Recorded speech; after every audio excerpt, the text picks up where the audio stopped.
Menina, esse garoto saiu a beleza da mãe e a inteligência do pai. Também se fosse o contrário, né? Por enquanto eu vou ignorar esse seu comentário machista. Agora você não perde por esperar. Não, agora falando sério. Isso me faz lembrar o que aconteceu ontem lá no serviço. A gente pode até fazer uma comparação. Ué, o que aconteceu?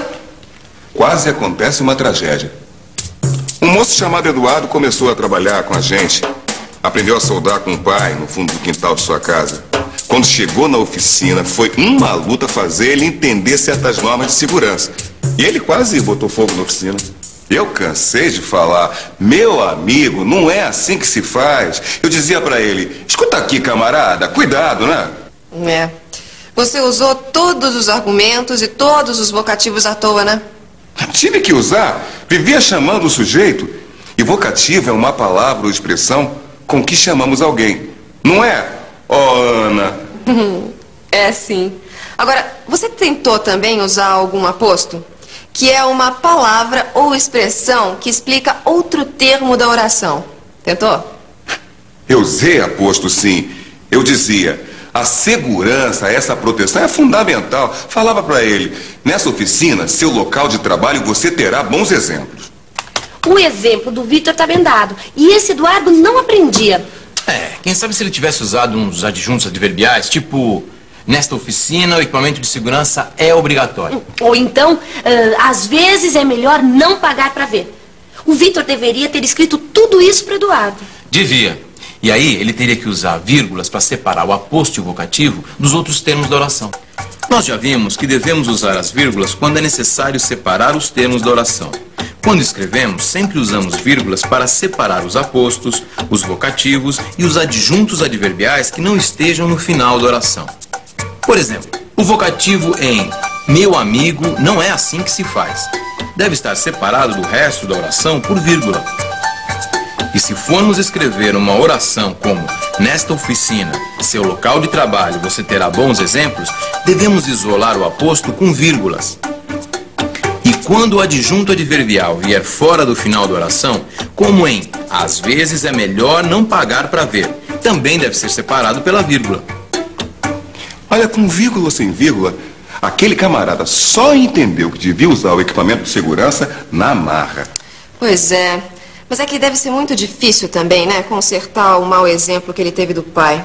É, isso é verdade, viu? Sabe que o Samuca hoje... Samuel, Ana! Samuel! Ele só falou aquilo porque ele aproveitou o exemplo da Assembleia. Ele viu gente que sabia discutir e baderneiros. Ele é quem vai escolher o exemplo que seguir. É como aqui em casa.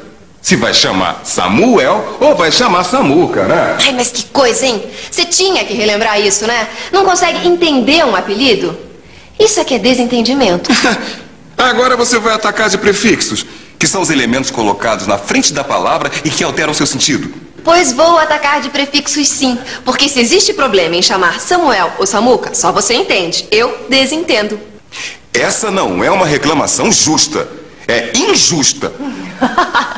Essa nem o meu avô ia engolir. Aliás, nem o meu bisavô. Chega. Eu falei que chega. Com avô, com bisavô, entendendo ou desentendendo. Eu já falei que chega. Ah, mas como ele é machista. Pois fique sabendo que machismo aqui não tem mais vez. Por favor, o que você acha do machismo? Machismo? Tá meio ultrapassado, né? Acabou o machismo. E direitos iguais. Deveres e direitos, é isso aí. Você acha que o machismo tá diminuindo? Não, tá aumentando. Por quê? Porque os homens são muito egoístas. E os homens não gostam de ser manobrados pelas mulheres, mas se der uma opinião pra eles, acham que é um absurdo. Ué, porque ainda existem os homens tontos. Machista é fogo. Machista devia procurar se esclarecer mais. Machista corre o risco de ficar falando besteira sozinho. Ô, Lígia, não precisa ficar repetindo machista, machista, machista. A gente já sabe que pode usar os pronomes relativos, que são os pronomes que substituem um substantivo que o antecede na oração. Então tá bom, eu vou usar. O machista, que corre o risco de ficar falando besteira sozinho, era quem devia procurar se esclarecer mais. Devia se informar mais, procurar uns livros cuja leitura abrisse a sua cabeça. Livros com os quais pudesse ter uma nova visão das coisas. Depois dessa, só revisão. E atenção, se liga aí, que é hora da revisão. Na teleaula de hoje, você reviu alguns assuntos que já estudamos antes, como o aposto, o vocativo e os adjuntos adverbiais. Conferiu ainda que quando escrevemos, devemos isolar esses termos do resto da oração usando as vírgulas. Também relembrou os prefixos, elementos que colocados à frente das palavras mudam seu sentido. Reviu os pronomes relativos, que substituem um substantivo que aparece antes na oração. E acompanhou a discussão sobre a importância que um bom exemplo tem, principalmente na formação das crianças.